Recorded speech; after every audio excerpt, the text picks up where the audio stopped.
Now let's talk about how to transfer funds. There is basically two main options. One is centralized exchanges and the other one is bridges. So first, let's talk about centralized exchanges. For example, Binance, OKX, KuCoin. They might be a very convenient way to trade CFX, which is the native token of Conflux. And the good thing is that users can normally deposit fiat or digital assets on these exchanges, and then they can trade them for CFX. After that, they can withdraw that CFX to their Conflux wallet, for example, the Fluent or MetaMask or Ledger that we mentioned before.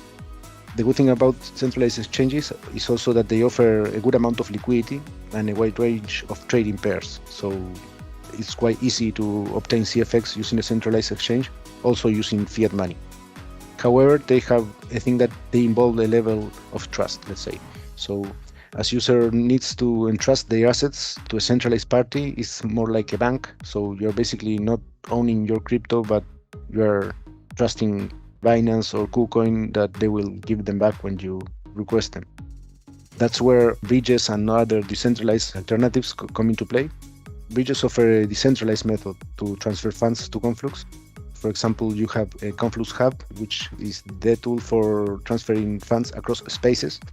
But when we are talking about transferring funds across different chains, the most used protocols are Meson or Seller Bridge. By using bridges, users can move their assets from chains like Ethereum, Polygon, Bitcoin, Arbitrum, whatever, to Conflux. The good thing about that is that this allows you to maintain the control of your funds and you don't need to rely on centralized third parties, like it is the case for centralized exchanges.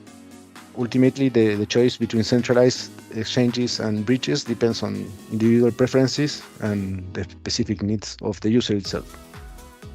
So when talking about transferring funds across spaces, this is where we talk about ConfluxHub. Let me show you quickly how to do a cross-chain transfer. First of all is getting into the web page, and then you need to connect your wallets. I have already connected Core Chain and eSpace Chain.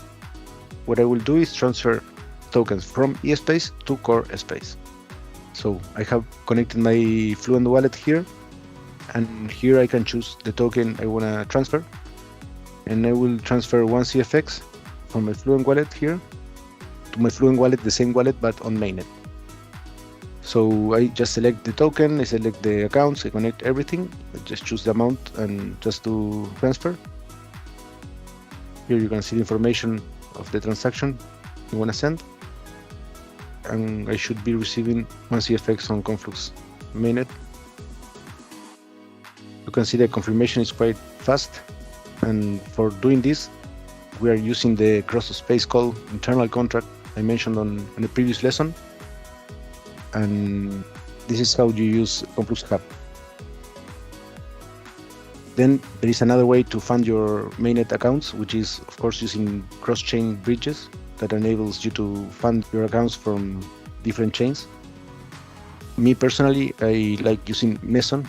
It doesn't support using other coins that are not stable, so they only use USDC or Tether.